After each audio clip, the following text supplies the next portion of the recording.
I need to. Where's it going to?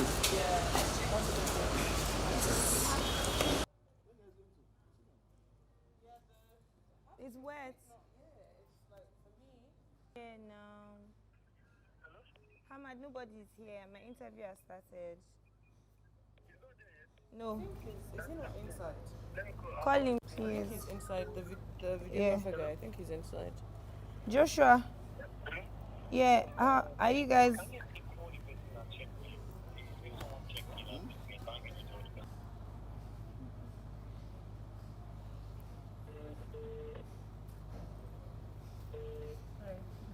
Hi, Chama. Are you checked in?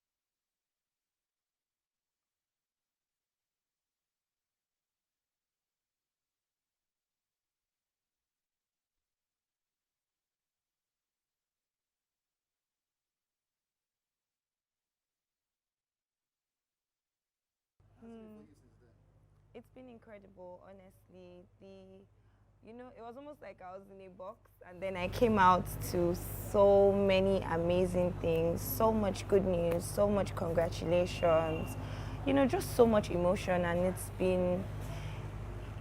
it's been overwhelming in a really good way, in a very, very good way. The response to it has been great. The support from Nigerians and just everyone across the world has been incredible. So honestly, I cannot be more grateful and more happy that I took the step in the first place. Okay, so you said you prepared for this for 5 years. Yeah. How was it for you when you first thought about it? How overwhelming was it for you? So honestly, when I first thought about it, it wasn't, because in truth, at that time, I hadn't fully grasped, what it was. So it was just a passing thought. I was like, oh yeah, like I said before, I was obsessed with Guinness World. So I just thought to my brother, at the time I didn't even know there was a category for longest cooking marathon. So I just told my brother, imagine somebody cooks for a very long time and all that, and he makes Guinness World Records. So at the time I hadn't, so I now did some research, and that's when I found out that, there's actually a category, someone has just even, gotten this title and all that. So when I say I prepared for it for 5 years, a lot of people might assume that, okay, that's when the team came together. But 5 years ago, I was not the Hilda I am today.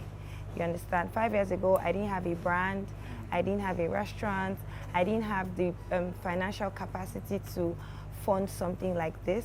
So obviously, I feel like God just sort of knew that I was going to do this at some point.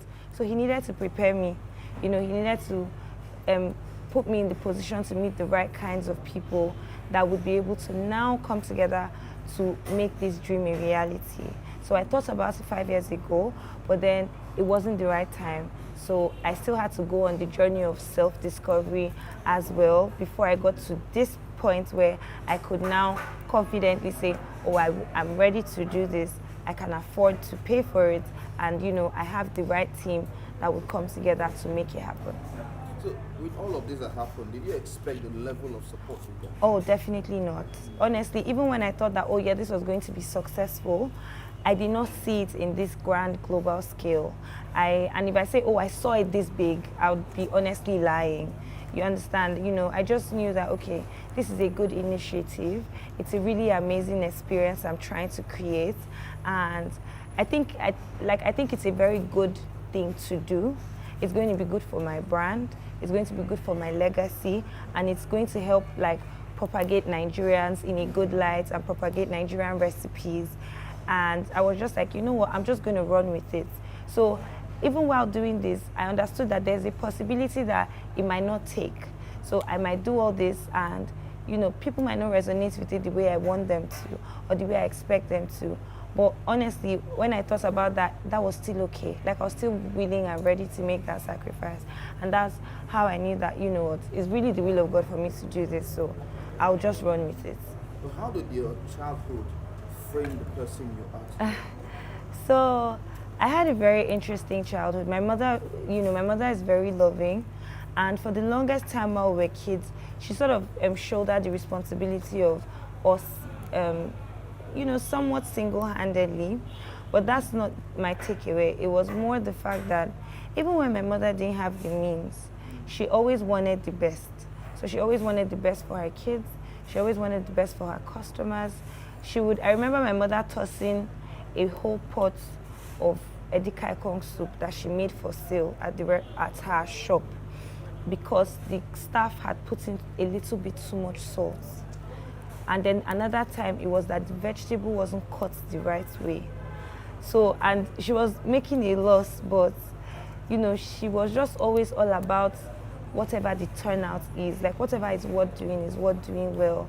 So sometimes it would bite her in the leg, because she would put in for something where she sent us to really good and expensive schools.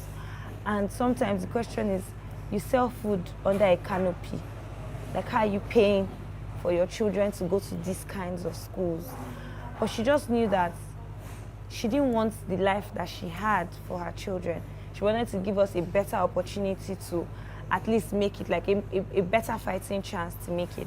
And I took away from that. So for every single time I tried to do something, I would always put in my all into it, because I would always look at my mommy's life and I'm like, if my life is anything like my mother, like there's always the saying that, oh, the next one is always better than the last one, right? So if I'm anything like my mother, I just need to put in more work and just apply more wisdom. And she has given me that platform, because she has sent me to school, she has advised me, So if I do the right things and I make the right call, I can create a legacy that would help our family just elevate in terms of our financial status and even like generally. So just seeing her, watching her, and watching my elder brother really inspired the kind of person that I am today. You seem to be a family-oriented person. Yes, I am. Yeah, from what you have from this interview. Let's talk about your mother. Yeah. How do you think she felt of you? Because I had an interview with her once, and I've watched it over and over again, but from your own perspective, what do you think she felt of you? I think my mom is very proud and very, my mommy is she's very guarding, and she has 7 children and a couple other adopted children. And I don't know how she's able to create a balance. My mother calls me at least 7 times a day. She's the first person to call me in the morning as early as 5, and most likely the last person I speak to before I sleep. And she has this same level of attention to all her children, she's very loving and very supportive. I don't know how to emphasize how supportive my mother is. My mother has supported us through the scariest dreams. I remember this time. I remember when I was in school, they said I wanted to put in for like a pageant. It was Miss Oasis International College, my secondary school, one of the secondary schools I went to at the time. And I remember my mother shipping the traditional wear from Akwa Ibom, like for me to wear the exact traditional outfit. She sent a staff to bring shoes to school. Like, no parent was more extra than my mother for that. So she takes every single thing we do so personally. Like, she would shut down her business and come here just to show up for me. And this is even without the assurance that she may not even know what I'm doing. But it's just that I've told her, oh, I want to do this thing. Even if she struggles, she will just spend her nights praying that God will protect her child. And it's honestly is my next life. I still want her to be my mom, because I honestly feel like she's a gift to us, her children. she's so supportive. Like, she has been supportive of my brother even before he figured out what he wanted to do. Where other parents, you know, are all about, my son, my first son, he has to be a doctor, he has to be this, he has to be that. But my brother went through a phase, and my brother is very set in his ways, so he's very intelligent and he's very focused. So he wants to do one thing at a time. At the time, it was music, and music is a very scary venture.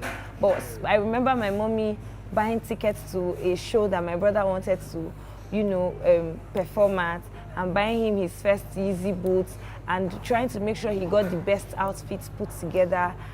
You know, when other parents would be crazy that, why are you not doing, like, you studied engineering, why are you not doing this? You know, she would allow us in our elements to shine till we find our way. And then she would just take whatever consent she has to God and pray about it. And I think God, just knowing that her intentions are pure, just helps us to find our way through. You know, she's amazing, honestly. She is. But she was one person that stood and said, I know my daughter will achieve this. Because I had an interview with her the first day, and that's what she said. Even the last day, and she said, I know who I gave birth to. And she said, you're stubborn. Yeah. Even when she struggled, because I remember the first day was really hard. Even when she struggled, it wasn't from me, oh, I know she's going to make it. It was no longer from me, oh, I know my daughter face. It was more from me, I've put this in the hand of God and he's not going to disappoint me. She was just speaking from a place of faith and just knowing that the God that has answered all the other prayers that she has prayed is going to answer this one. But that women have a voice in this one. So for me, it's not just about, you know, creating a platform where women can come out and speak. I feel like this is more internal. I need for young women to see that there's more to them, you know, than what the society than the stereotype that the society puts out there, right? Is that you can look at yourself. I always say to my students that the business you have can fund your lifestyle, you know? Because there's always that narrative that, oh yeah, you can't make it, like you can't make it without doing certain things, or you always need this extra support to be able to do this. You need them to create a platform for you to, you know, and I'm saying this from an informed place because I used to be like that. I used to think that was what it took. So I went through an entire journey, and the minute I started to realize that these are things that you're capable of doing yourself, God has put something in your hands, and you just need to focus on that thing that has been put in your hands. But it's hard to tell somebody that when you have, like, you can't give what you don't have, right? So for me I need to keep doing things with myself, to keep showing people that I am doing this, so you can do it as well. Like, you can win as well. Like with my business and my restaurant, is you can have a business, you can start cooking from home, and you can build that business properly to the point where you can open an outlet. And you can manage that outlet so well, and with the grace of God also, open a bigger outlet and branch out. You just need to do it properly.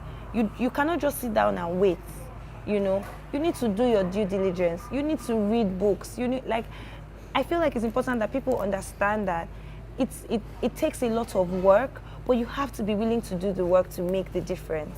So if we have more young female examples, because I feel like when they look at much older, will I call it mentors or role models, it's like, yeah, but it was different in their time. In my time, there's social media, there are so many distractions. Okay, so maybe if you see someone as young as you doing the same thing, and they're showing you a template, it would sort of inform you to see that, to look inward, to understand that, you know what, there's more to me, and I just need to structure my life better to know that I can make it. Like, I can actually make it without whatever people think I need to do to make it. Like, I can create this platform for myself. I don't need to sit around and wait for somebody to hand it to me. And yeah, so I feel like that's one of the most important things for this fit, is that young people see that there is more to them. Like, you just need to, honestly, you just need to bet on yourself, and you need to put in the work, because it's work. It's not easy. I'm not going to tell you that it's easy. A lot of people see this buzz right now, and most of them think I dropped from the sky. You know, they don't know that, you know, it started like I was homeless at a point. Like, there's an entire phase and journey that got me here, and I'm not even done. This is still like part of the journey. I'm still on a path, and I'm still going. It's not always going to be rosy. It's not always going to be easy. But it's like, we need more examples like this so people can see that, oh, Hilda did it, so I can do it as well. Okay, so circle back now to when you were in the cubicle. Yeah. And you mentioned at the end that the first 6 hours you got tired. Give us a sense of what happened in that cubicle, the emotions, everything that happened to you in that cubicle. So when I started at a disadvantage. And let me explain what I mean.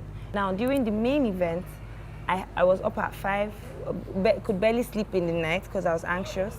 Now, I got to the venue at about 7:30, and everything wasn't ready and set. We had some issues with the CCTV footage that cameras we got. It wasn't picking up sound. You know, just trying to make sure that evidence was properly documented. At some point, the cubicle was shocking because there were a lot of wires, so they now had to rewire it to check where, you know, the shock was coming from. So we had a lot of issues. So, and there was a lot of press. So I got in, I did my press interviews. I was upstairs, downstairs, checking to make sure everything was fine. And because I'm anxious, I just can't wait to start. So I had already been up for 12 hours, not resting, and then I started at 4. So I'm starting, but in truth, I have already exerted myself for 12 hours and I hadn't rested. Ideally, what I should have done was rested for at least 6 hours and probably started like 8. But I didn't do that because I wanted to just get into it, because I'm like, people have been here, they have been waiting, you know, I don't want to lose the crowd, let's just start. People need to eat. And when I started 6 hours in, my body had started to tell, because it's like, you need to shut down. And I feel like in that moment, I looked at the crowd, and it sort of dawned on me, you know, what I was embarking on. And then the thought of failure dawned on me as well. What happens if you fail? But in a much grander sense. So I couldn't help but think about what would happen if I didn't make it to that 97 hours or 96 hours. And I just had the worst anxiety. It was horrible. I was in pain, my hands were shaking. It was really bad. It was so bad. And I had racked up 30 minutes. So I took 10 minutes from my 30 minutes to do a quick vital check. I came back and I just knew that, you know, that was the wrong call. I needed more time. I needed more breaks. So I got another 1 hour. So I got 25 minutes. In this period, my brother had come. He was trying to talk me through it. There's nothing my brother did not say. He got to the, in fact, you know what? Guinness doesn't matter. You know, you can walk out of this place and we'll go home and we will never speak of this again. If you don't want to do this, it's fine. Let's forget about it. But you've not dropped dead yet. So I guess you can just keep going till you can't go anymore. And I just kept trying. And at this point, we had started praying. My mother had started praying. And I honestly was begging God for a miracle, because my body had failed me. And this was 6 hours in. And it was crazy to me because I had done 24 hours like it was nothing. So how am I this week at 6 hours? Or let me say, this is now we're about 8 hours in. How am I this week at 8 hours?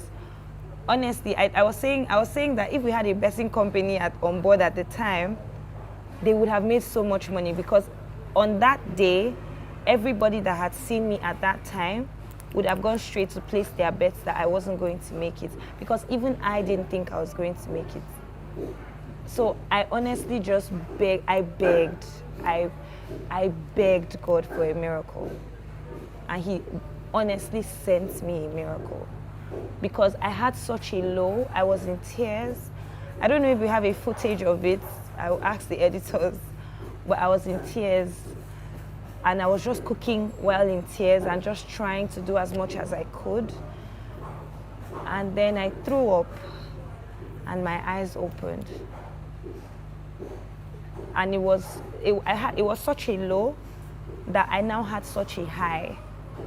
Like all of a sudden, everybody was shocked because all of a sudden I became energetic. I was dancing, I was singing, I was cooking, and I was doing everything. And God sent someone to me. So my friends were there, and my friends had been there, and your friends love you. It's difficult for them to see you in that state. And a friend of mine that I would say we weren't even close at this time, Sydney, he came. And he came at about 2 a.m. And he was in front of the box at the time, and he was dancing, and he would say to me, he'll be like, Hilda, look at me. And I'll look, but I kept telling myself, don't get used to this energy. He's not going to be here for that long, He's not going to be here for that long. Don't get used to this. Don't get used to this. So I wouldn't look at him. And some way, somehow, he found his way. He came into the box. And then, obviously, like, everybody's trying to hype you. Amma was there, was hyping me. My boyfriend was there. He was, he was just looking at me and just trying to give me all the energy. My brother was there. Dubem was there. My mommy, like my dad, everybody, everybody was literally just there trying to be as supportive as they possibly could. And Sydney was just there dancing. He's like, Hilda, he now gave me his shoes, his Crocs. He's like, okay, let's get her ice. Put ice in the shoes and let her put her feet in the ice. I don't know where he got all those things from. And then this was, I think now we were at 12 hours or we're like maybe 10 hours in. And they were like, I think she needs time to sleep. And it was, you get 5 minutes for every completed 1 hour. So that means if I'm able to stand for 12 hours, I would have earned 1 hour. So I'm like, 1 hour sleep would be very useful to me. So Sydney heard that, and he says to me, Hilda, okay, so this is 3 a.m. Sydney's like, you know that if we finish by 3 p.m., you will get that 1 hour to sleep. And I'm like, I'm thinking about it from where I'm coming from. Me that was just almost half dead, like 3 hours ago. What do you mean by I'll stand here till 3? And he's like, don't worry, I'm not going anywhere. I'm going to be here with you the whole time. I'm not going to sit, I'm not going to eat, I will just be here. And just hearing that, I think that just gave me like an energy boost. My brother is like, Hilda, I'm here with you, I'm not going anywhere. So Gilbert was there, and Gilbert was, so he was observing, taking notes, and just trying to notice when my body starts to fail. So he kicks into, Hilda, you just need to push through. Your body is just trying to shut down now, but if you push through for another 2 hours, it will wake back up. So just keep going. So he was being all medical, logical, ethical. Sydney was just there, we just need the vibes, and we just need to be praying to God. So the next thing he's telling me, okay, put your feet up now, because he's standing so he can feel what I'm feeling. Like he knows that her feet is starting to hurt right now. So get her ice, put ice in, and then there was my kitchen assistant, Sonny, and Sonny he just kept speaking words of encouragement to me. He's like, you know what, you didn't come here to fail. Remember when I asked you how I didn't know you liked this so much? You say, if I did not like it, I will not be here. It's because you are here that I am here. Please, ma, you cannot. It's such an incredible story, honestly. I could go on and on. I wouldn't want to bore you guys, but I honestly could go on and on because it took everybody and everything. At some point, I'm like, so what happened? I took a break and I came back, and Sonny was supposed to go on a break because we were supposed to change kitchen assistants at intervals, and they now brought the next kitchen assistant, and I lost it. Because I'm like, no, I don't think I can do this without him. I don't want anybody else. And we had 24 people on the team. Why do you want just one person? So they went back and they spoke to him, and he's like, yes, I don't want to go. I will be here with her. I'm not going anywhere. It was crazy. And I went back, and And it was just how willing everybody was. Everyone was so willing. It was like everybody was so willing. So at a point, I realized that I wasn't doing this for just myself. I never thought I was doing it for just myself, but at a point, it was not about me anymore. It was about every single person that was there. Because it was like, I looked at them and I'm like, these people see something in you that you like, for them to see this in you, there's something here. And the devil is trying to stop you from seeing what that thing is. You know, and at 2 days in, I realized that, yeah, the devil did actually want me to get to this point because he knew that this was going to happen. You know, because on the second day, I had a low as well. Same anxiety. It was horrible. And my supporters, my followers, my students, my friends, we stayed they were under the rain because it rained early in the morning. And we had an entire worship session. And they didn't even think about canopy. They were there under the rain. And we just kept praying. Because honestly, we didn't have anything else. There was nothing else we had. We only had God. Like, God was honestly the only person that would take us through this time. It was, and I think he just knew that too many people have put their faith together to have this dream. There are too many testimonies that are going to be tied to this story. So it's important to me that I make the story. So it's almost like if God had said, this is what is going to happen this time, by the time everybody had keyed in, he's like, no, we have to make this bigger. More people need to be a part of this because this is going to tell a story. And I kept telling him, you know that I'm not going to give your glory to anybody else because you're the person that has gotten me to this point. Every single thing that has brought me here has been as a result of you. My entire life has been because of you. So at a point when it was, I think that was Saturday morning, I was making breakfast and it was hard again. And I just kept telling myself, you did not bring me here to fail. I am the light of the world. Like all the Bible verses that I have learned in this life, that was the time that it came to. So I just had to keep talking to myself. And my brother said, yeah, just keep saying that. Just keep saying, just keep talking, just keep praising, just keep praying. And at a point I realized that, you know what? You've been asking God, you've been asking and asking and asking. You've asked from day 1. God has gotten you to day 3. Are you selfish? Say thank you. Say thank you now. Don't you have sense?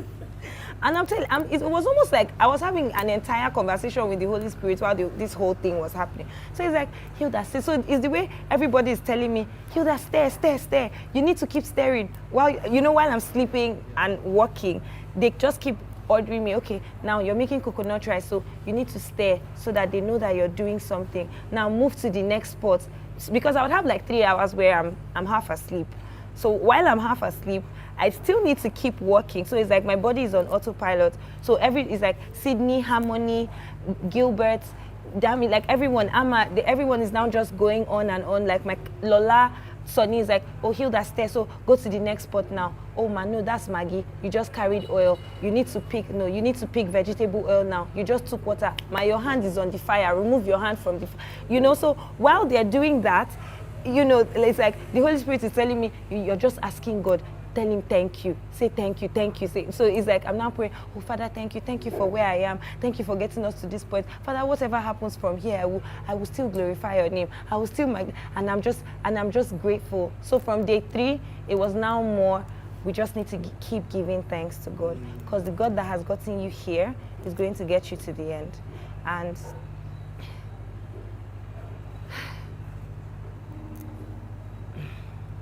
so what's next for Hilda? There's so much. There's too many things. I mean, away from all the buzz, I was setting plans in motion to open a bigger space for the restaurant, because honestly, we were kind of outgrowing this space and we need a much bigger staff strength. So there is that. I have classes and I need to do my next class because the intending students have been on me, I'm working on a cookware line. Yeah, so pots, basically just cookware, because there are things that I've looked out for. People used to always be very intrigued with my cookware, and there are things that I look out for that I don't see, or there are certain designs that maybe I haven't found them, but I've not been able to see them, and I feel like, oh, there are cookwares that work for both content creators and food vendors, and just for home use, that are durable. And so for me, it's like I need to put a collection like that together that is is affordable, but at the same time is not for everybody, but at the same time people can put money together to be able to afford it. There is that. I want to do classes across, I want to host master classes across the world, because again, I honestly feel like Nigerian food is so good. Like, it is so good. And it's hurtful when I teach, because when I teach my students, I have so many students from across the world, and when they try to recreate these recipes, it's so difficult because finding the ingredients is so hard. And I'm like, it's because a lot of people are not making these meals in these parts of the world that they don't feel the need to cultivate these ingredients. They are not planting it, they are not growing it, they are not shipping it, and everything is just like, it's just here. It's like when you come to Nigeria, oh, you can make all these meals, but when you're in the UK or in the US or you're in Italy or you're in Dubai, it becomes a huge hassle to be able to make it. But that's not the goal. It's like, if the demand for it increases, what happens is more people will think that, okay, there's a business here. So maybe if I'm able to grow water leaf, if I'm able to grow wild spinach, that's okazi, if I'm able to grow this, if we can ship some periwinkles, if we can have more snails, if we can have, egusi, and like, I want you to be able to walk into a Tesco, for instance, and you don't have to travel all the way to one African store to be able to find Nigerian ingredients, because it's only a select few of people. Just the way we would make Alfredo pasta at home, or go to restaurants and want to try Alfredo, I want to try this. It's like, that's what I want for Nigerian recipes, where people are going to fine dining and they are saying, oh, would like to try your seafood okra and your poundo. We want your bean cake, and there's like, we want your agoing beans. That is it, because it is such good food. It's not a meal that you need to go to your house and remove your shirts and eat. That's it. That's what we've pushed it out as, but it goes beyond that. Like, more people need to try it because it's such comfort food, and I need it to be integrated into like every home across the world.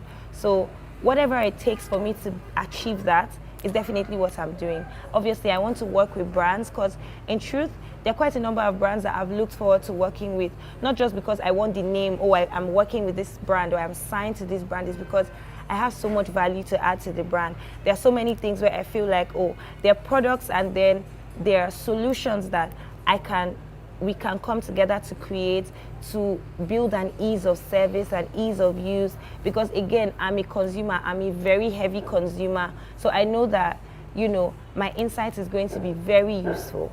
And I'm very big on integrity. So I'm not going to take on a brand just because of money.